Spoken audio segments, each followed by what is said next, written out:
The cost of speaking out. Athletes competing in the Beijing Winter Olympics are faced with a challenge, and it's more than just the competition. Many are now stuck on a dilemma between winning medals and keeping their morals. Embroiled in controversy, the Games have prompted scrutiny, calls for boycotts, and pushback. But in the end, the Winter Olympics have gone forward. Now caught in the middle are the athletes. Speaking out could cost them more than just a place on the winner's platform, but staying silent could deal a blow to their conscience. In this special report, we look at the choice athletes competing in Beijing are forced to make, how the fear of speaking out has spread around the world, and what can be done to stem that threat.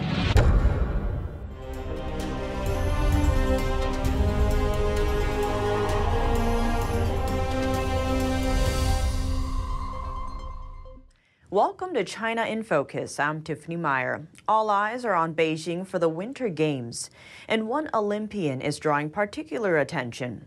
Eileen is a freestyle skier competing for Team China. She's become Beijing's Olympic darling in recent days, lifted to hero status after claiming her first gold medal for the country. But the U.S.-born athlete is facing questions, not about her sport, but her citizenship. Repeatedly declined a comment about her citizenship status Tuesday, instead saying during a press conference her mission is to use sport as a force for unity. I'm American when I'm in the US, and I'm Chinese when I'm in China. Reporters asked similar questions in a number of different ways, but deflected each one. The issue comes as many wonder why was allowed to compete for China. That's because Chinese law doesn't allow dual citizenship, and there is no record showing has given up her U.S. status. But who exactly makes the rules for who is and isn't allowed to compete for a given country? And what is the rule? The Olympic Charter states that any competitor must be a national of the country they represent, adding that if an athlete is a national of two or more countries, they may choose to represent either one of them. But Chinese law considers its non-citizen permanent residents foreigners. It states any foreigners who obtained a foreign permanent resident ID card must present a valid passport and foreign permanent resident ID card to exit and enter China. According to a BBC report, the Chinese Consulate General in New York confirmed has been through the process to obtain permanent residency and become eligible for China's Olympic team. Gu's newfound popularity has come with added perks. She now endorses over 20 brands in China. That's up from just 7 before 2021. And most of her original sponsors are tied to skiing. But since last year, brands unrelated to the sport have sought her out for endorsements. These brands include designer fashion and beauty companies like Louis Vuitton and Estee Lauder, luxury car maker Cadillac, Swiss watchmaker IWC, and home goods manufacturer Kohler. Her endorsement fee for each new sponsor has skyrocketed, now sitting at nearly $2 million. The total value of her endorsements is estimated at roughly $35 million, revenue she shares with her agency.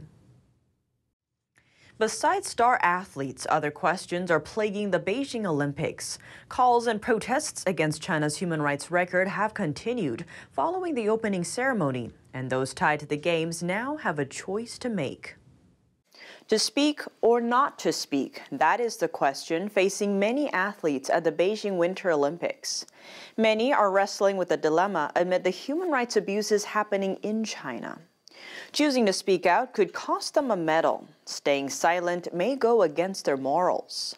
Well, I think we got a taste of what might happen just 2 weeks ago when obviously a representative of China's National Olympic Committee spoke during a press conference online at the Washington embassy saying that, they will be liable criminally before the law if they do speak up.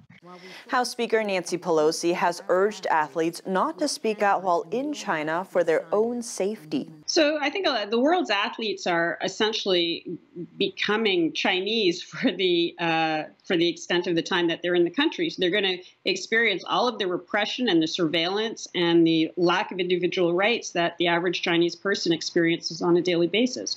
And the invasiveness is quite shocking. Cleo Pascal, Associate Fellow at Chatham House, notes the athletes are open to a wide range of risks, going from hacking to tracking to genetic DNA theft. They're being forced to download an app, the My 2022 app, which, as you would expect, is a surveillance app. So they have to use it for all of their travel data and all of their health data, but also analytics have found that the audio can't be turned off. So it can pick up audio, which is then analyzed and stored on Chinese servers. Many countries warned athletes not to bring personal devices to China, some nations even offering them burner phones amid security concerns. But it seems the surveillance goes beyond the apps.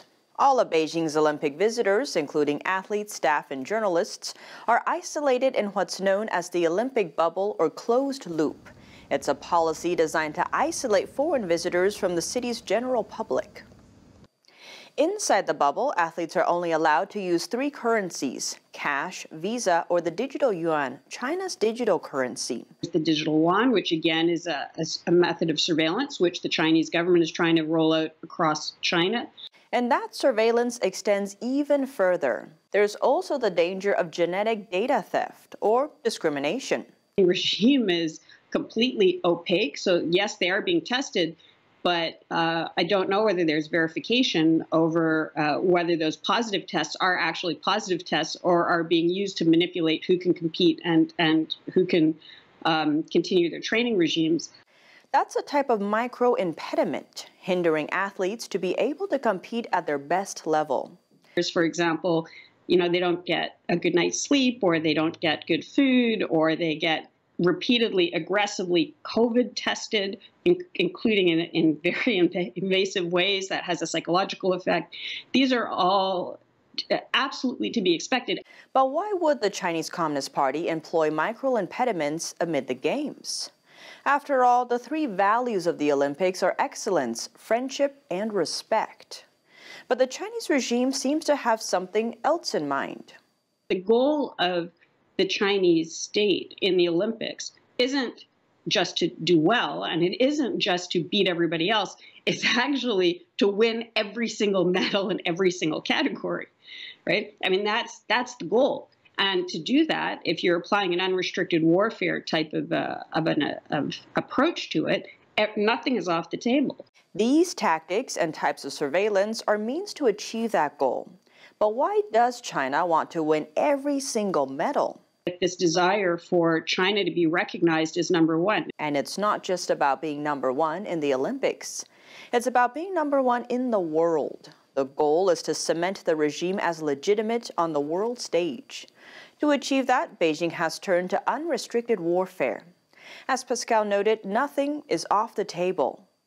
A concern with the repeated COVID-19 testing that athletes are enduring is the potential for DNA theft. On top of the psychological component of microaggression, it also ties into an issue beyond the Olympic spirit: war. This is some of the most advanced technologies for cold weather, extreme exertion, which also has obviously military capabilities. And there is this conflict going on in the Himalayas with India, where that sort of training and technology is extremely valuable. China is trying to build biologically enhanced soldiers. That's according to then U.S. Director of National Intelligence John Ratcliffe. In December 2020, Ratcliffe went on to write that U.S. intelligence shows that China has even conducted human testing on members of the People's Liberation Army in hopes of developing soldiers with biologically enhanced capabilities, adding there are no ethical boundaries to Beijing's pursuit of power. The U.S., UK, Australia, and Japan diplomatically boycotted the Olympics over China's human rights record. Athletes are still allowed to compete, but the boycotts have raised concerns for the Olympians' safety and possible retaliation from Beijing. Laura Harth, campaign director with NGO Safeguard Defenders, explains. There was some appeals also by athletes, by the European Athletes Association, for example, last summer, asking the national committees, asking their governments, asking the IOC, how are you going to protect us? But not only how are you going to protect us physically, but how are you going to protect our fundamental rights? You know, we have freedom of expression, we have freedom of opinion. We know that the IOC updated their guidelines, their famous Article 50 prior to the Tokyo Games, allowing, you know, some kind of political messaging to be displayed. How is that going to translate in Beijing? Well, I think we're now at the start of the Olympics and they're still waiting for a response. But it goes beyond their time spent in Beijing. So in many different ways, the athletes are going to, while in China, experience the same sort of control and repression that the Chinese people do, and it will follow them once they leave as well. As the tracking continues, the Chinese government will have their biodata, all that sort of stuff. And I think that all of these athletes are about to get an education in what it means to be in an authoritarian country. To watch today's full special report, click the link in the description down below. We are working with Epoch TV, and all full-length special reports are published there. And now we turn to today's news. Australia and Lithuania are calling on like-minded countries to join forces against economic coercion from Beijing. Foreign ministers from the two countries met on Wednesday. They agreed to increase cooperation on strategic challenges. For quite a while, Australia was probably one of the main examples where China is using economy and trade as a political instrument, or one might say even as a political weapon. Now Lithuania joins this exclusive club, as we've discussed with the minister, but it is apparent that we're definitely not the last ones. China's coercive economic practices have brought both countries significant damage. Australia lost tens of billions of dollars in recent years because of Beijing's growing trade barriers. Those roadblocks affected goods like coal, wine, beef, and barley, while Lithuania suffered economic pain after letting Taiwan set up a representative office in its capital. The office carries the island's common name Taiwan rather than adopting the alternative name Chinese Taipei. That's the title often used to placate Beijing. The Chinese regime considers Taiwan part of mainland China, despite the island's separate constitution and democratically elected leadership. Actions or nations that refer to Taiwan as separate from China often face swift backlash from Beijing.